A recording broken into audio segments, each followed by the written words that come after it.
Puja dan puji syukur kita panjatkan kehadirat Allah Subhanahu wa Ta'ala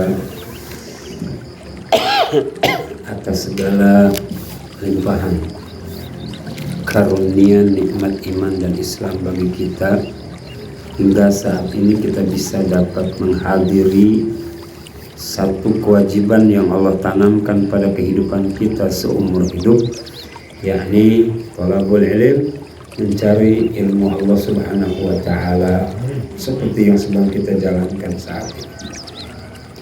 Semoga ngaji kita saat ini adalah merupakan salah satu jembatan untuk menggapai kemuliaan kita di hadapan Allah Subhanahu wa Ta'ala.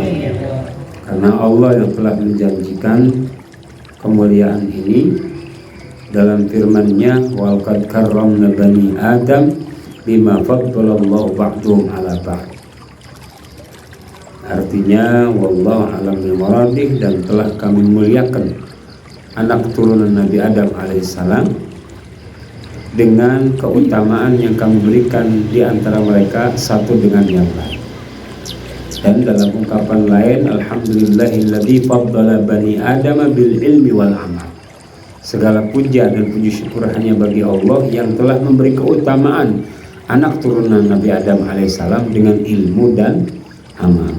Ini sepaket. Nggak bisa cuman ilmu doang kita dapetin nggak diamalin, atau ngamal doang nggak mau nyari ilmunya, sama, nggak akan pernah ada titik temu.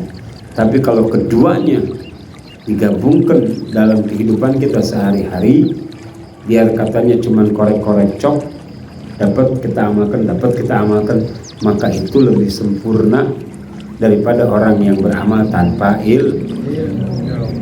Sholawat serta salam rindu kita dalam rangka merajut kasih yang begitu besar dari Rasulullah SAW atas cintanya kepada kita sebagai umatnya.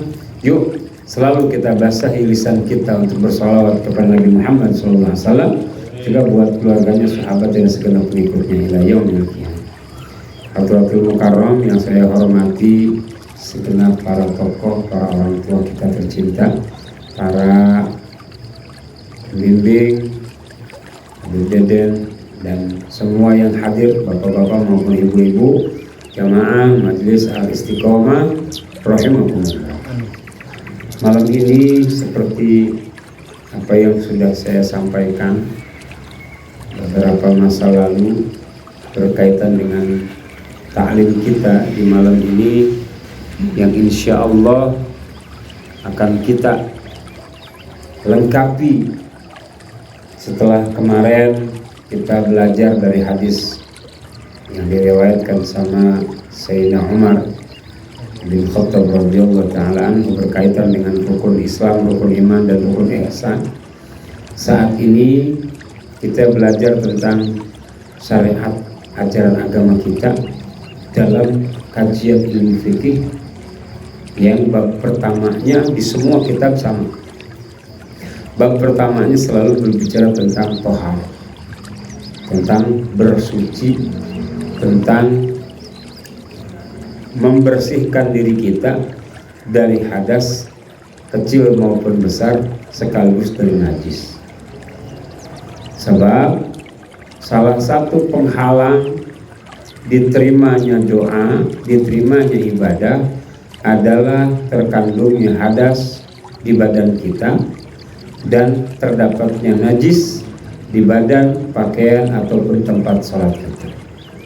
Maka belajar kita malam hari ini agar menuju kesempurnaan ibadah, supaya kita lebih mawas diri, supaya ibadah kita diterima oleh Allah Subhanahu wa Ta'ala. Ada orang masuk ke masjid bukan dapat pahala itikaf, malah dia dilaknat sama masjid yang ditempatin sama dia. Kenapa bisa demikian? Karena ternyata dia belum belajar tentang mandi besar, mandi hadas. Perempuan yakin menutup aurat, rajin, tapi nggak mau ngaji. Setiap dia masuk ke masjid, di mana tempat dia istirahat di masjid, dia itikaf aja di masjid itu. Dia baca Quran, maka itikaf dan baca Qur'annya kalau tidak diimbangi dengan pengertiannya tentang hadas besar, akan menghadiahkan catatan-catatan dosa, bukan lagi catatan kebaikan. Kenapa? Wa kullu man bi ghairi ilmin ya'malu a'maluhu mardudatun lah. Siapa aja orangnya yang kalau beramal tanpa ilmu, dia beramalnya rajin tapi gak pernah mau ngaji, cukup saya mengamalkan saja. Artinya, saya pokoknya gak mau jauh dari masjid hidup saya. Keren. Tahu-tahu dia kagak paham tentang mandi besar. Habis datang bulan, cuman mandi biasa. Yang penting sampoan Ustaz. Sampo mah kagak jadi rukun. Sampo mah kagak jadi rukun. Mau merek apapun, mau berapa mahalnya pun enggak jadi rukun, enggak jadi syarat. Mandi mah syaratnya cuma 2, niat sama meratakan air ke seluruh badan. Tapi di balik mandi yang kita buat, kita harus tahu ini air yang kita pakai layak nggak buat mengangkat hadas besar kita. Nah, inilah saat kita belajar bagaimana kita bisa mengenal air yang layak untuk dipakai bersuci. Kita baca sebuah Ummul Quran, Fatihatul Kitab. Kita harapkan dengan berkat Fatihah ini kita tujukan khususnya kepada pengarang kitab, juga kepada para guru-guru kita dimanapun berada yang masih hidup, semoga Allah muliakan mereka. Yang sudah meninggal dunia, semoga Allah lipat gandakan kebaikan mereka. Al-Fatihah. A'udzubillahi minasyaitonirrajim. Bismillahirrahmanirrahim. Ar-Rahmanirrahim. Maliki yaumiddin. Iyyaka na'budu wa iyyaka nasta'in. Ihdinas siratal mustaqim. Shiratal ladzina an'amta 'alaihim ghairil maghdubi 'alaihim. Bismillahirrahmanirrahim. Kitabut Thaharah ila an qala radhiyallahu ta'ala ankum. Kitab ini berbicara tentang bersuci. Kenapa bersuci itu penting dan harus dipelajarin? Karena badan kita ini tidak pernah lepas dari yang namanya hadas. Nah, hadas itu ada 2, hadas kecil, hadas besar. Hadas kecil itu gugur dengan cara kita berwudu atau tayamum. Tapi hadas besar gugur dengan kita mandi atau tayamum. Hadas besar bisa gugur juga dengan tayamum, gugur. Tapi ada syaratnya. Apa syaratnya? Kalau tayamum untuk hadas besar, tidak bisa badan kita ini terkena air. Sakitnya akan parah kalau kita kena air. Atau karena ketiadaan air sama sekali. Belum lama kan panasnya parah tuh. Sumur-sumur pada habis lah, pada banyak teriak orang-orang karena kemarau panjang. Ya. Subhanallah, di keadaan seperti itu jangan terus kita bilang, saya mah mau sembahyang subuh. Emang kenapa Pak? Saya belum mandi Ustaz, malam saya baru habis nafkahin istri saya. Begitu mau mandi nyalain air nggak nyala. Ada masjid Pak. Ya malu juga Ustaz kalau mandi di masjid. Pilih malu apa berdosa? Ustaz, saya nggak biasa mandi di luar rumah saya. Ada tayamum Pak. Tayamum. Oh, saya jadi guling-guling di pasir gitu, di tanah kayak kucing dong. Ya kagak juga, tayamum tetap aja cuman muka dan tangan aja yang dibasuh, tapi niatnya aja yang berbeda. Ada nawaitu tayamum al-istibahati fardhis sholat, itu namanya buat sholat. Ada tayamum li raf'il hadasil akbar. Emang badan kita nggak boleh kena air, emang badan kita nggak boleh terkena cairan, boleh kita tayamum sebagai pengganti daripada hadas. Tayyib. Al-miyahul lati yajuzu bihat tathhir sab'u miyahin. Air-air yang diperbolehkan dengan air tersebut bersuci ada 7 macam air. Ya, ini perlu diterangkan karena memang pada dasarnya air itu macam-macam. Ada air liur, ada air mata, ada mata air, ada air hujan, ada hujan lokal. Itu di hujan lokal namanya. Oh, lokal. Kalau basah aja. Jadi itu dipelajarin. Ada apa sih? Ada berapa sih? Ada 7 macam air itu. Pertama, ma'us sama, air dari langit. Hujan judulnya. Itu air yang boleh dipakai buat bersuci. Ibu lagi pengen bermanja sama suami, hujan besar, gak mau di kamar mandi, keluar rumah, mandi bareng sama suami, main hujan-hujanan. Niatin aja, nggak apa-apa, saya niat ngangkat hadas besar. Emang apa mah, kata suaminya, kan baru habis selesai datang bulannya. Alhamdulillah, seneng banget tuh laki kalau denger.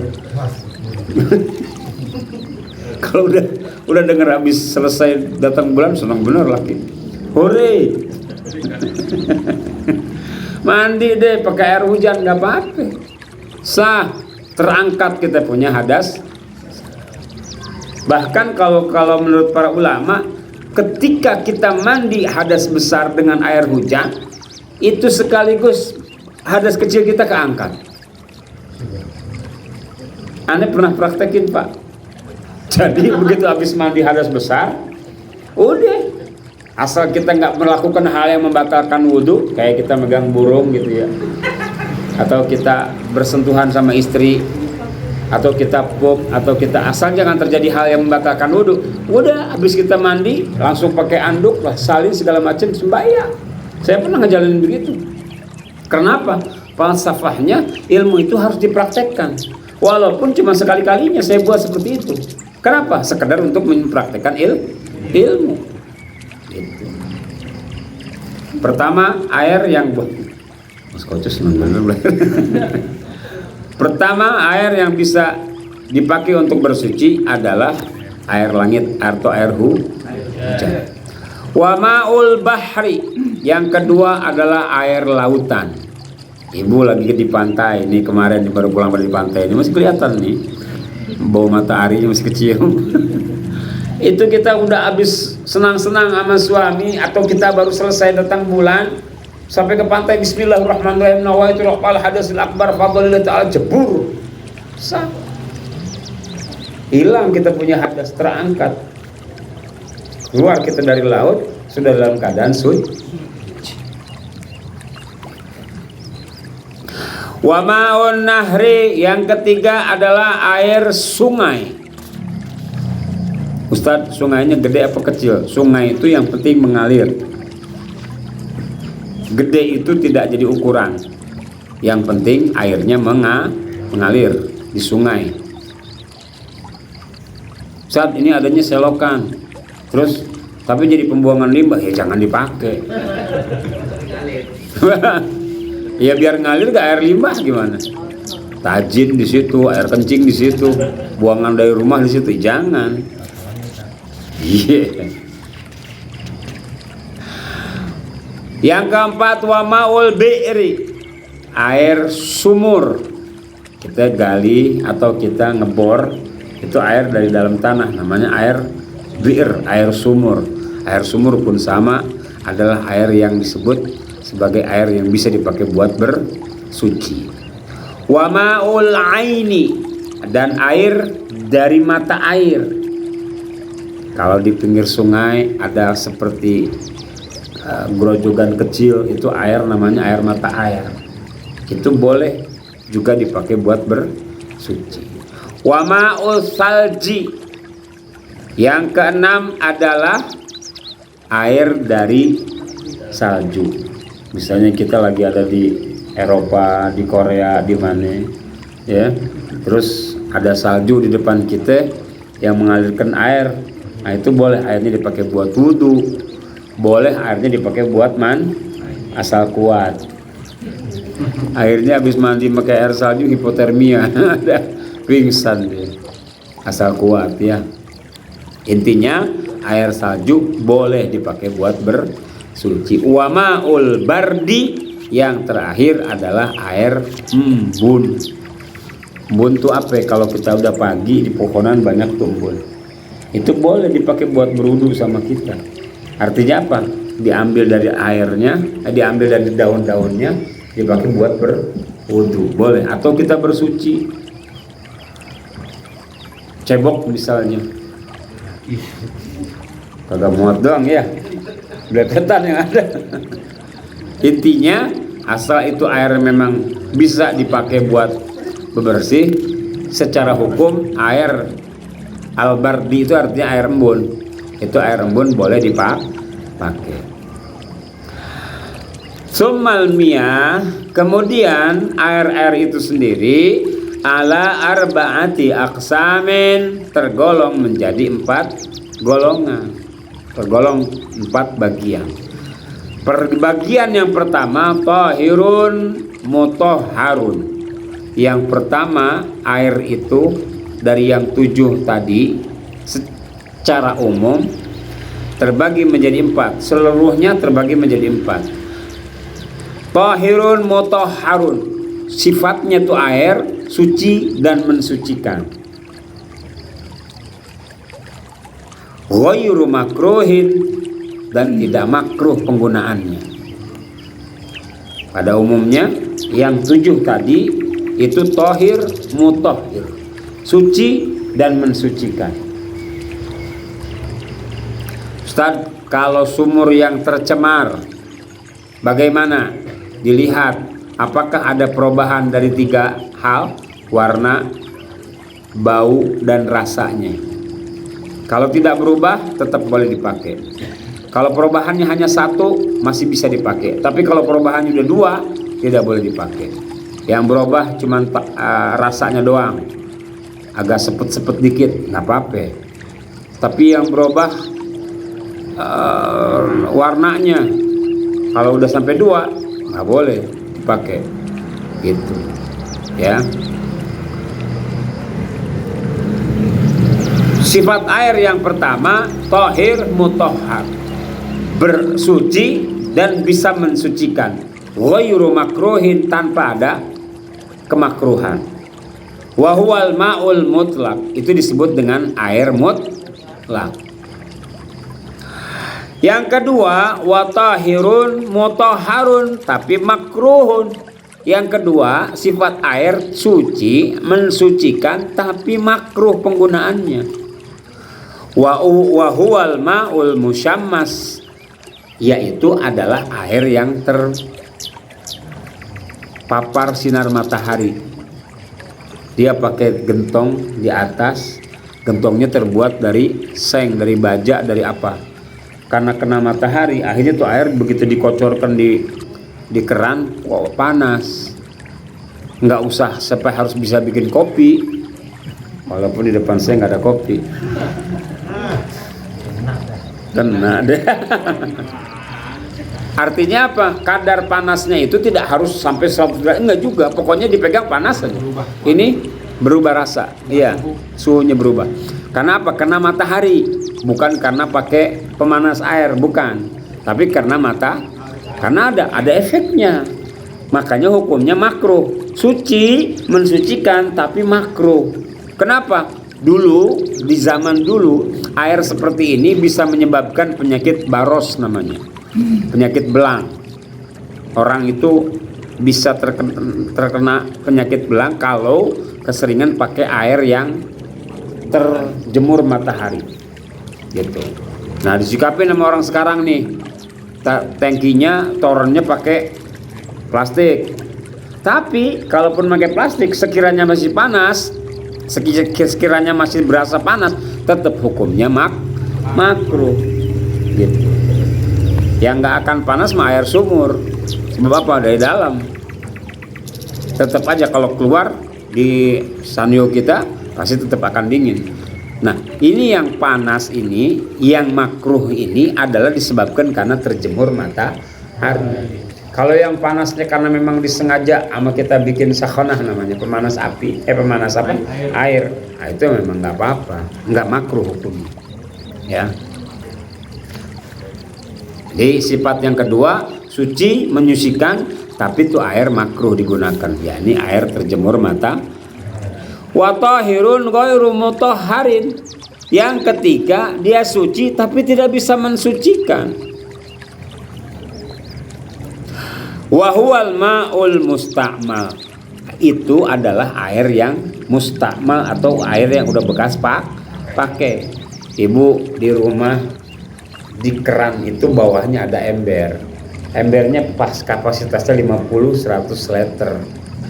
Lalu kemudian kita wudhu di atasnya. Kalau sampai 100 liter masih boleh dipakai karena dia lebih dari 2 kula. Tapi kalau udah kurang daripada 100 liter, itu airnya sudah menjadi air mustakmal. Artinya apa? Ibu cebok kagak boleh pakai air itu. Bapak mau wudhu pakai air itu udah nggak boleh. Kenapa? Airnya air mustakmal. Tohir ghairu mutahhar. Dia suci tapi tidak bisa mensucikan. Karena apa? Bekas pakai. Termasuk kita buang air kecil, nggak boleh juga. Tapi kan airnya masih suci Ustadz. Iya, tapi tidak bisa mensucikan. Dia tidak punya kekuatan untuk mensucikan. Menghilangkan najis itu diantara mensucikan. Cebok itu adalah cara kita mensucikan dari najis. Kalau wudhu mensucikan kita dari hadas. Kalau mandi membersihkan kita dari hadas besar. Jadi air yang mustakmal tidak punya kekuatan untuk mensucikan. Wal mutaghayyaru bima khalatahu minat tahirat. Yang kedua, termasuk air yang suci tapi tidak bisa mensucikan adalah air yang berubah disebabkan oleh campuran barang-barang yang suci. Tadi yang pertama air mustakmal. Ini air yang sifatnya suci tapi tidak bisa mensucikan. Itu karena apa? Sebab karena udah bekas pakai. Ada air yang belum dipakai, suci tapi dia juga tidak mensucikan. Kenapa? Karena dicampur oleh barang-barang yang suci. Air dicampur sama kopi, air dicampur sama teh, air dicampur sama madu. Ibu suka di madu? Oh. Pantes airnya jadi kagak bisa. Yeah. Jadi air yang dicampur dengan barang-barang yang suci, itu air sudah tidak bisa dibuat mensucikan. Dia mah suci, bisa dipakai buat minum. Contoh, ini mah contoh. Yang enaknya sebetulnya ada campurannya ya. Kalau di sini dalam kitab ada campurannya gitu. Bima khalatahu minat tahirat. Karena dicampur sama barang-barang yang suci. Udah jangan dibahas, ngapa sih? La ilaha illallah. Tapi kalau masih dalam bentuk seperti ini suci mensucikan. Ustaz barusan diuyup, kagak, nggak jadi dia hilang kesuciannya, enggak. Tetap bisa dipakai buat berwudu. Selagi kagak ada air yang Jadi kalau untuk air yang suci dan tidak mensucikan, kaidahnya ada dua. Pertama, dia mustakmal atau bekas pakai dan kurang dari 2 kula. Yang kedua, karena dicampurkan dengan barang-barang yang suci. Jadi minuman, air, sirup, coba pakai wudhu, belepotan. Iya, nggak bisa. Intinya nggak bisa dipakai berwudhu, apalagi cebok aja. Terus langsung digerumutin aja, kata semut asik. Yang kelima, yang keempat, bagian yang terakhir, wa ma'un najsin adalah air yang najis. Apa itu air najis? Wa huwal ladzi halat fihi najasatun, yaitu air yang terkena cipratan najis. Bapak kencing karena memang keburu-buru, nggak sempet jongkok, udah mondok, udah pengen banget kencing, buka sleting langsung cur. Itu kan biasanya kalau semprotan pertama itu luar biasa tuh, karena kenceng semprotannya pakai sinisu kayaknya, akhirnya muncrat kemana? Ke bak mandi kita. Kalau bak mandi ini kurang dari 2 kula, maka semua air di bak mandi tadi hukumnya najis. Gitu, ya. Jadi apapun yang terjatuhkan dari kotoran ke air tersebut, maka itu disebut dengan air najis. Kecuali kata Imam Syafi'i airnya banyak, lebih dari 2 kula, 1 kobak besar gitu, itu sih nggak najis, jadi suci. Saking ku apa? Banyaknya air mengalahkan sedikitnya najis. Ustaz, itu ada di sungai bangkai kambing kemarin tuh lagi saat bukan pandemi bukan korban, lagi saat kemarin banyak kejadian binatang pada mati mendadak gitu, dibuangin kan, dibuangin ke kali. Nah itu kalau misalnya si air sungainya tadi tidak berbau, tetap bisa dipakai wudhu, bisa dipakai bersuci. Tapi kalau airnya sudah berbau, maka tidak boleh dipakai bersuci. Wa huwa dunal kullataini, dan air yang terkena najis tadi enggak ada 2 kula. Au kana kullataini, atau ada 2 kula tapi fal yataghayyar, tapi tiba-tiba berubah. Karena apa? Karena najis tadi. Gitu.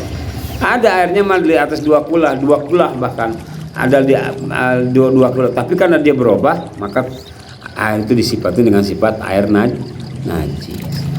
Wal kullatani, adapun disebut 2 kula khamsumi'ati ritlin, adalah sebanyak 500 kati Baghdadi, hitungan Baghdad, takriban fil asah,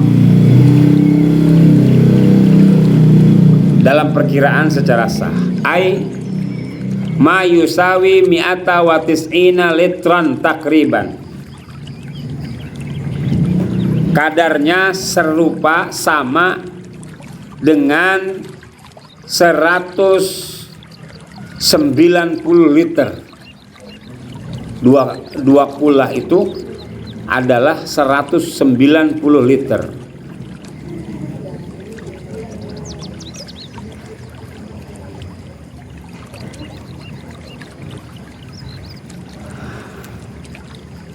Au sa'ati ma'qubin tula hirafihi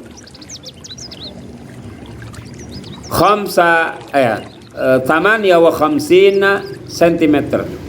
Atau kalau dalam bejana itu ikut hitungannya diameternya itu harus bejana yang besarannya 58 cm. Ya. Jadi isinya 200 literan. 190 liter paling tidak. Minimal maksimal 200 liter. Itu baru itu. Ini 2 kula. Kalau kepenceretan najis tidak akan jadi najis kalau tidak berubah baunya.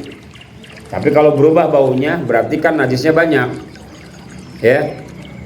Si Dede berak di situ ya najis semua jadinya, ya. Tapi kalau enggak, si Dede itu maksudnya anak kita yang kecil, bukan Pak Dede. Kalau Pak Dede kan yang punya Carrefour, saya tahu. Dia paling beraknya di Carrefour, gitu ya. Jadi kita kudu tahu bahwa bak mandi di rumah kita kalau bisa perbaikin, usahakan kapasitasnya sampai 190 liter minimal. Supaya apa? Kalaupun dia kemasukan air dan kita pakai buat berwudu, tidak akan terhitung sebagai air yang musta'mal. Kenapa? Jumlahnya lebih daripada 200 liter, 190 liter harus. Gitu ya.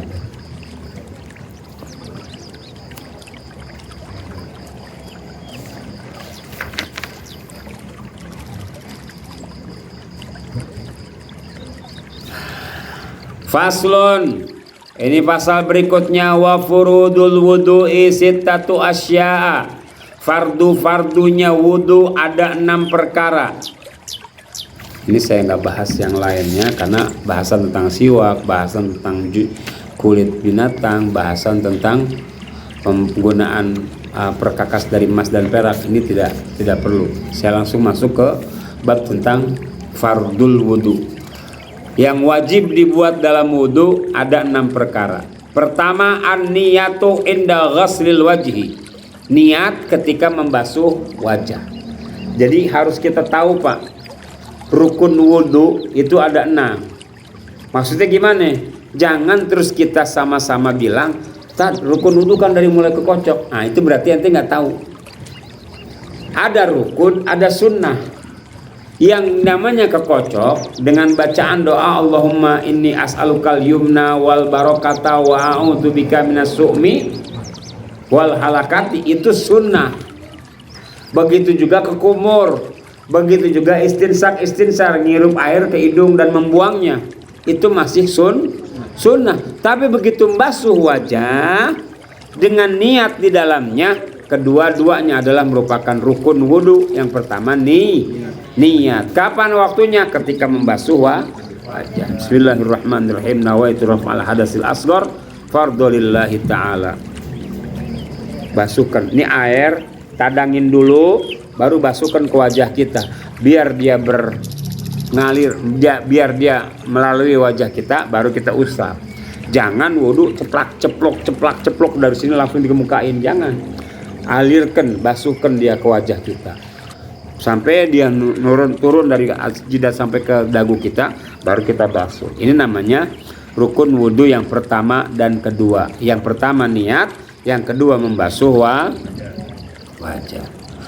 Wa ghaslul wajhi, yang kedua membasuh wajah. Basuhin sama kita.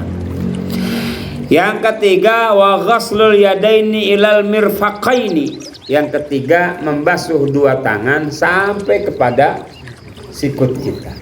Ini harus ditambahin, Pak. Jangan dengan batasan sikut sampai di sikut doang. Kalau bisa tambahin ke atas sedikit. Sebab apa? Sebab Nabi sallallahu alaihi wasallam adalah sayyidul ghurril muhajjalin. Orang yang pada saat nanti di alam akhirat menjadi orang yang paling bercahaya, anggota bekas wudu. Kenapa demikian bisa terjadi? Karena Nabi selalu melebihin. Jadi kalau wudu dia bukan cuma sampai di sikut doang, ditambahin kemarin. Sebab yang sekarang terbasahkan oleh air wudu kita, nanti suatu saat dia akan timbul cahaya. Amin. Ya Allah, ya Rabbal.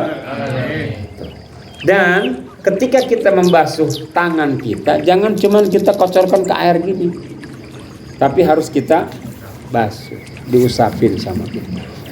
Kalau bisa mah sampai dipijitin, kalau bisa mah sampai dikeluarin dakinya, gitu. Kenapa? Karena begitulah cara yang harusnya dibuat. Namanya juga ghuslu. Ghuslu itu artinya apa? Membasuh. Kalau membasuh bukan cuma diairin doang.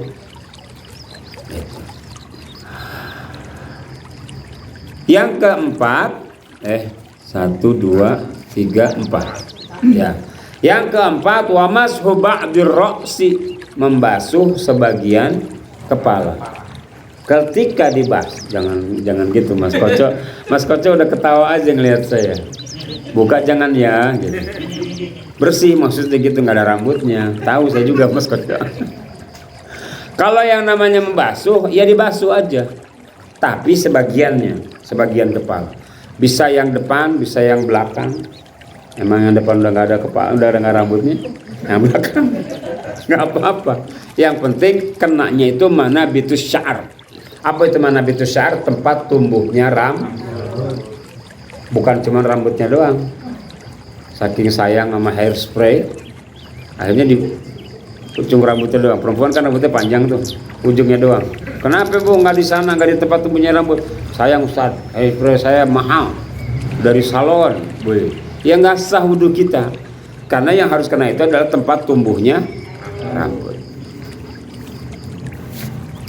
Wa ghaslu rijlaini ilal ka'baini. Yang kelima, mencuci dua telapak kaki sampai kepada mata kaki. Nah, lagi-lagi tambahin sampai ke betis kita. Jangan cuma di telapak kaki doang sampai ke mata kaki. Supaya apa? Efek dari air wudhu yang membasuh betis kita nanti akan timbul cahaya di alam akhirat kelak. Amin. Yang keenam, wa tartibu ala ma dzakarnahu. Salah satu di antara rukun wudu adalah tertib. Tertib itu apa? Nyusun. Jangan paburisat, jangan berantakan. Pokoknya yang penting basah Ustadz, woi. Yang penting basah, saborin aja udah, jangan dikasih air runtutan. Harus beruntun, harus nyusun, nggak boleh acak-acakan. Pertanda bahwa orang yang menjalankan wudhu itu pakai ilmu. Ya, jadi ini rukun wudhu.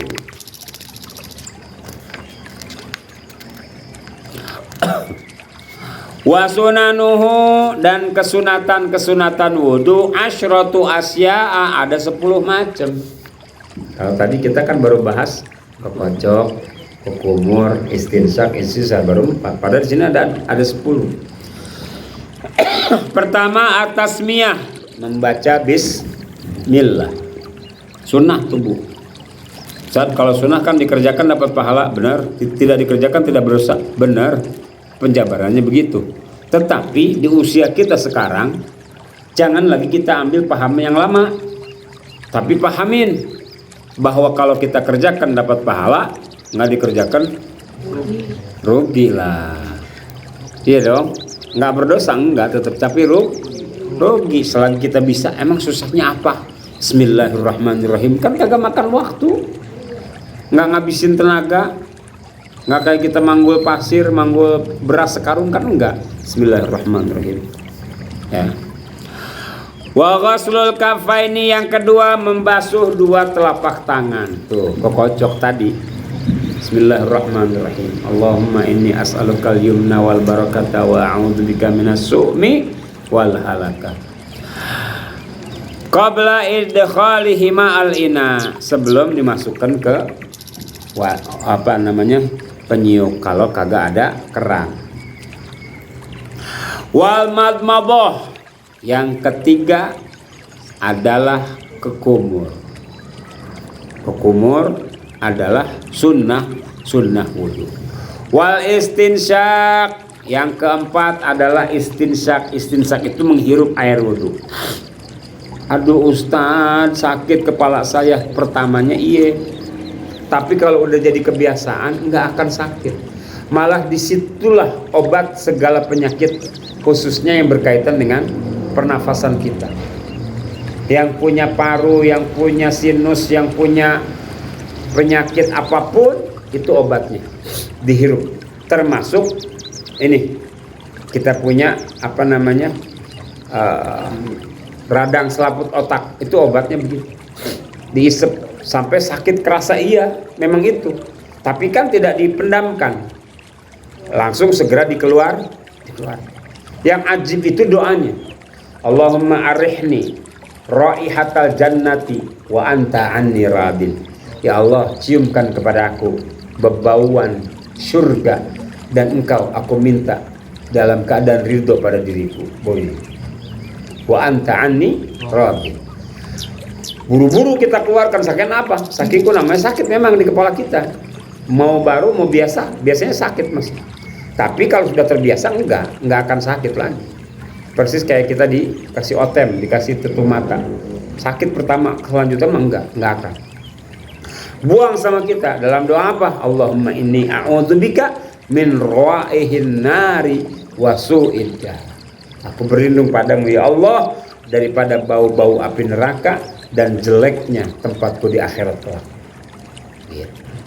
Jadi itu doanya yang top. Masya Allah.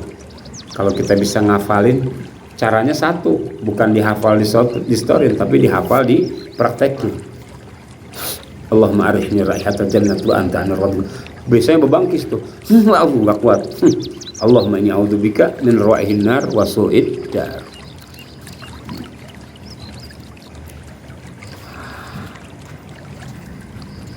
Tadi menghirupnya namanya istinsyak, kalau membuangnya namanya istinsyar. Wa mashu jami'ir ra'si, yang menjadi kesunatan juga adalah membasuh semua kepala kita. Seada-adanya kepala kita dibasuh semua. Itu sunnah hukumnya. Wa mashul udunain, membasuh 2 telinga kita. Dhahirihima, yang nampak, wa batinihima, dan yang ada di dalamnya, di sela-selanya, di alur telinga kita. Bima'in jadidin, dengan air yang baru. Bersihin. Ambil lagi. Ini sun. Kalau dikerjakan dapat pahala, tidak dikerjakan rugi. Pinter. Sekocok. Selanjutnya wa takhlilul lihyatil kastati. Yang selanjutnya menjadi kesunatan juga adalah nyela-nyelain jenggot yang tebal. Kalau jenggotnya tebal banyak gitu bulunya, sunnah tuh di takhlil tuh gini tuh. Di di sela-sela. Artinya apa? Disisir pakai tangan gitu. Biar apa? Semua airnya masuk. Pak Haji Dodo masih masuk itu.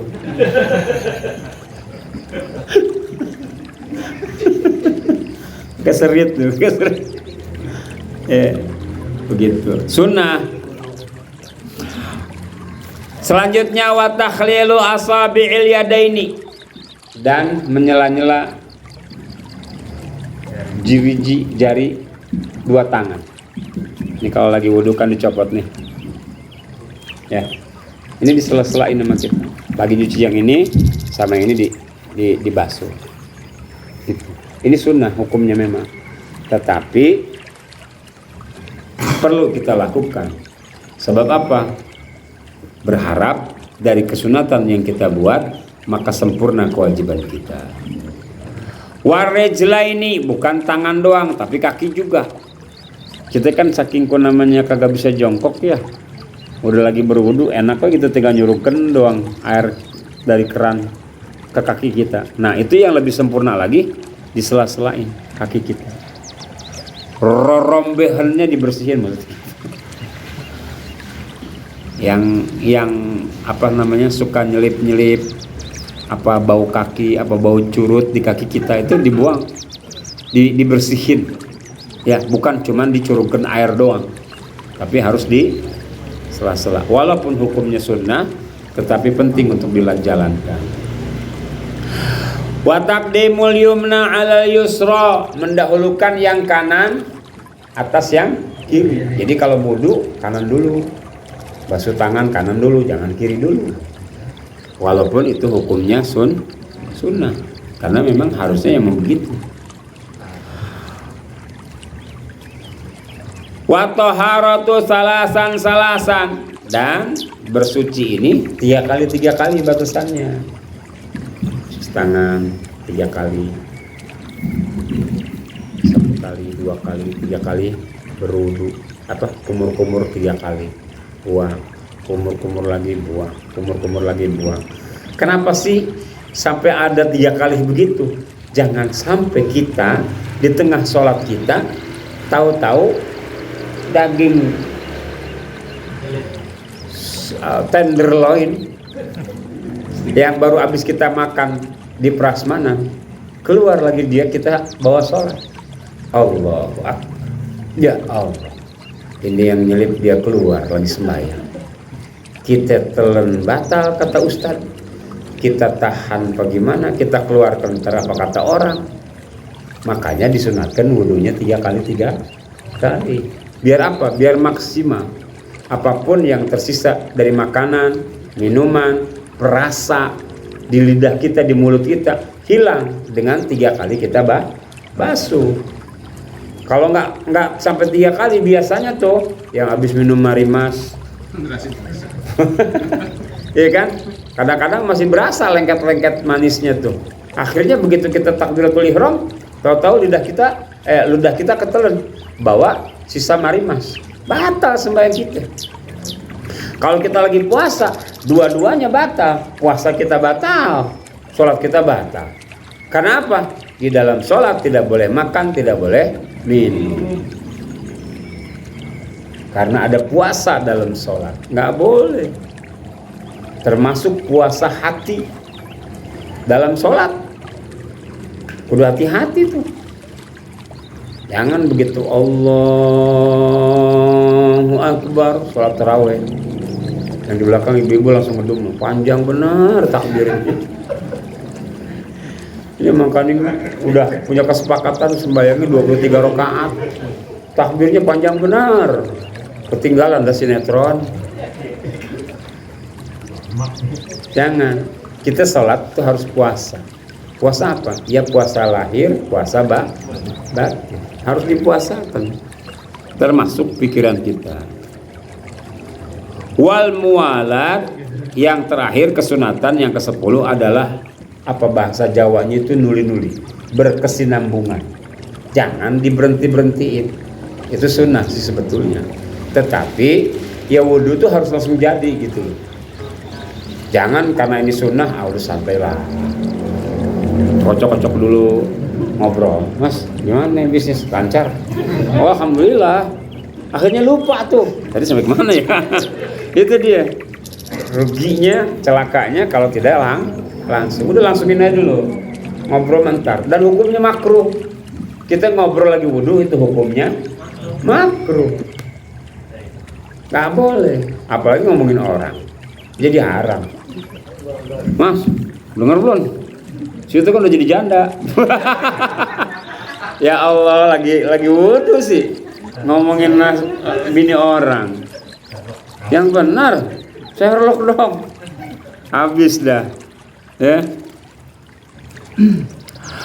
Faslun, ini juga pasal wal istinja wajibun minal bauli wal ghaiti. Istinja atau bebersih cebok itu hukumnya wajib, baik dari kencing ataupun BAB, buang air besar. Wajib hukumnya.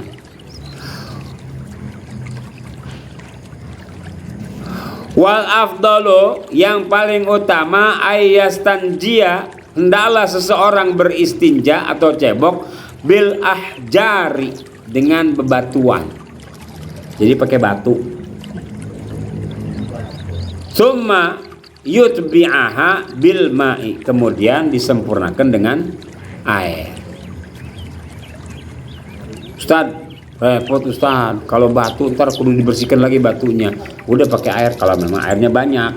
Ini dibuat afdol ini untuk daerah yang kurang air. Jadi buang dulu pakai batu kotoran kita di kemaluan, baik depan maupun belakang, baru setelahnya dibasuh air. Tapi ingat batunya juga kudu yang, jangan batu timbang asal ambil. Batu asahan habis ledes. Ya, ini bicara yang afdol. Wa yajuzu ayyaktasira 'alal ma'i, boleh juga dipotong, artinya apa? Diambil hanya dengan air aja.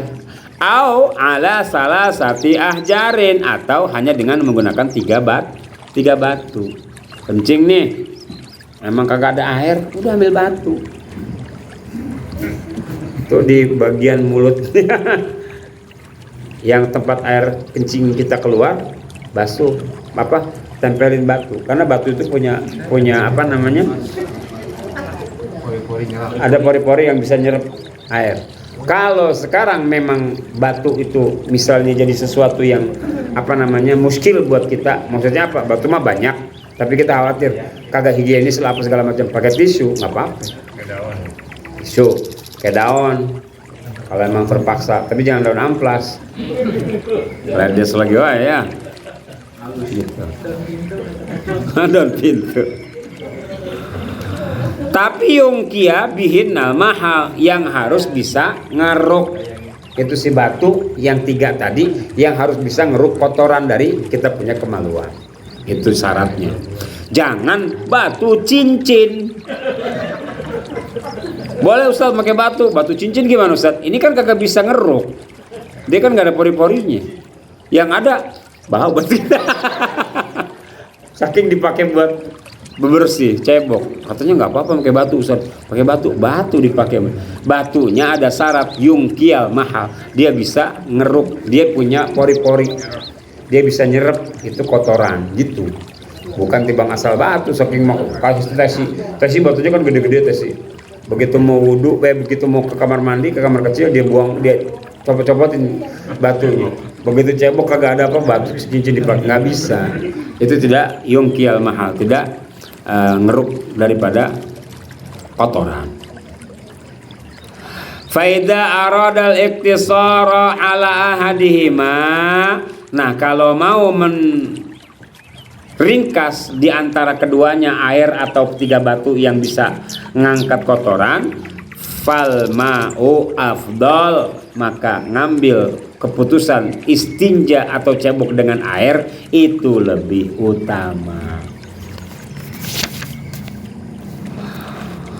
Wa yajtanibu istiqbalal kiblati, dan hendaklah menjauhi untuk menghadap kiblat saat kita buang air. Wastidbaroha, atau membelakangi kiblat, fis sahra, di tanah terbuka. Jangan pernah ngadep kiblat atau ngebelakangin kalau di tanah terbuka. Wa yajtanibul baula wal ghaita fil ma'ir raqidi, dan hendaklah menjauhi seseorang untuk buang air kecil maupun besar di air yang tergenang. Ini air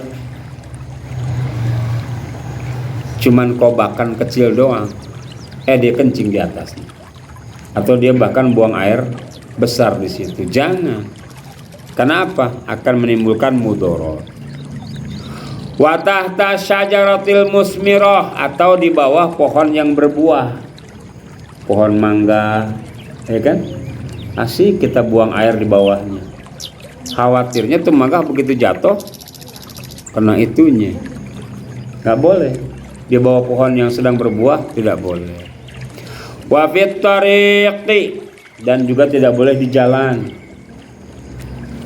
karena akan mengganggu orang lah. Ada bau-bau yang kagak benar. Wa zilli, atau di bawah naungan, di bawah tempat berteduh. Ada pohon rindang, atau ada apa sih kalau di pinggir jalan tuh halte gitu, nggak boleh kita kencing, kecuali memang disediakan toiletnya. Kalau di ruang selain toilet kagak boleh. Mau buang air kecil, mau air besar nggak boleh.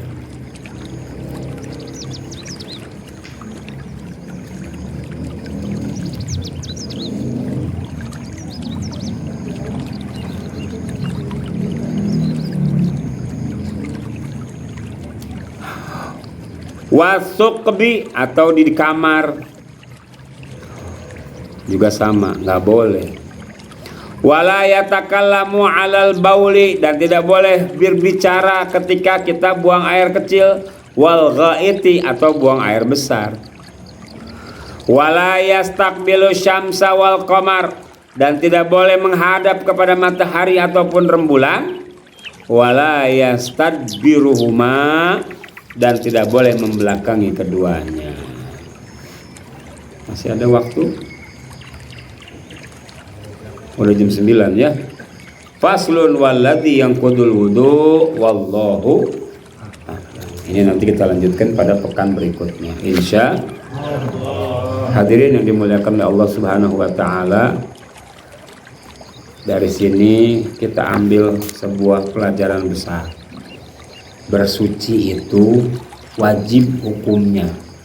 Jangan karena kita berasa laki-laki asal enak berhenti di pinggir jalan tol mencingin ban mobil kita. Udah asik wae langsung selatingkan lagi. Nggak bisa. Ini hukumnya wajib. Kalau wajib dikerjakan dapat pahala, ditinggalkan berdosa. Kenapa bisa jadi berdosa? Karena pakaian yang kita gunakan ketika terkena air kencing, ketika terkena najis, ini bakal jadi penghambat buat ibadah kita. Datang waktu zuhur, aduh pengen sembahyang mah, tapi ini celana tadi habis kencing. Nabongan ente, kencing kagak bawa aqua, kencing teh bawa ginian.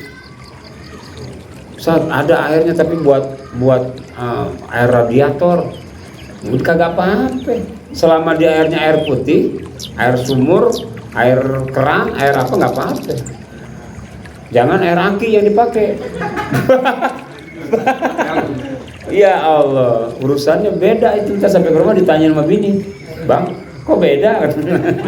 Kenapa? Karena air aki. gatel bang. Gitu kira-kira ya. Artinya ketika itu air di antara salah satu 7 air yang tadi disebutkan, maka boleh dan harus kita bawa ketika kita buang air. Sebab apa? Hukumnya istinja itu adalah wajib. Kalau wajib berarti harus dikerjakan. Ustaz, saya udah kadang kencing di pinggir puhunan, kagak ada itu yang namanya air, saya nggak bawa. Cari daun kering, kan di bawah pohon ada daun kering. Saya berdaun kering nggak berani ngambil Ustaz. Kenapa? Ya ragu juga, orang saya kencingnya aur-auran gitu tuh, takut malah ada air kencing saya juga. Saya bawanya selampe, bawanya tisu, ya udah pakai tisu aja. Ya, intinya kerjakan, jangan pernah kita anggap sepele yang namanya buang air. Belum lagi ini adalah merupakan kewajiban. Mudah-mudahan kita bisa jalankan semuanya. Al-Fatihah. A'udzubillahi minasyaitonirrajim. Bismillahirrahmanirrahim. Alhamdulillahirabbil alamin arrahmanir rahim maliki yaumiddin. Iyyaka na'budu wa iyyaka nasta'in. Ihdinas siratal mustaqim. Shiratal ladzina an'amta 'alaihim ghairil maghdubi 'alaihim waladdallin.